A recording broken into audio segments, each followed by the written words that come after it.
lahat ng ating mga partners, Tol TMC, and sa lahat ng mga nandirito na ngayon at expected natin na sobrang ma-enjoy natin. And thankful tayo dahil sa napakagandang experience natin here in Bohol.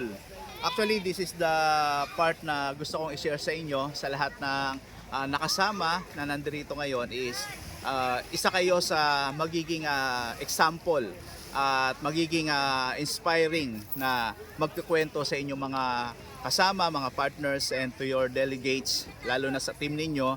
Kaya ako to ginagawa para mas ma-experience ninyo kung paano mag-handle ng grupo, ng team, dahil hindi pwede na kayo lang po ang nakarating rito but stop na sa inyo. So ang aking advice at mai-share sa inyo kung ano yung ginagawa ko as a leader, okay, yung participation ko, sana magawa ninyo at maituro ninyo at pay it forward kumbaga sa lahat ng nasa team, leader na nandirito nakasama ngayon. Kayo na po ang susunod na gagawa nito. At gusto kong ma-realize ninyo kung paano kayo nag-enjoy, paano nyong masyado kayong na-overwhelm, natuwa sa nangyari. I hope na sa susunod kasama na ninyo yung team ninyo. Yours truly, Mr. Borge Liwat, Mr. Consistent, celebrating your success today.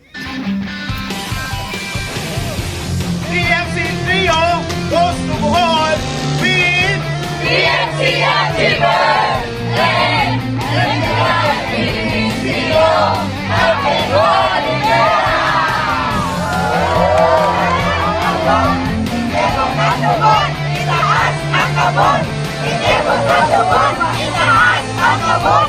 Hindi mo katubon, itaas ang kabon!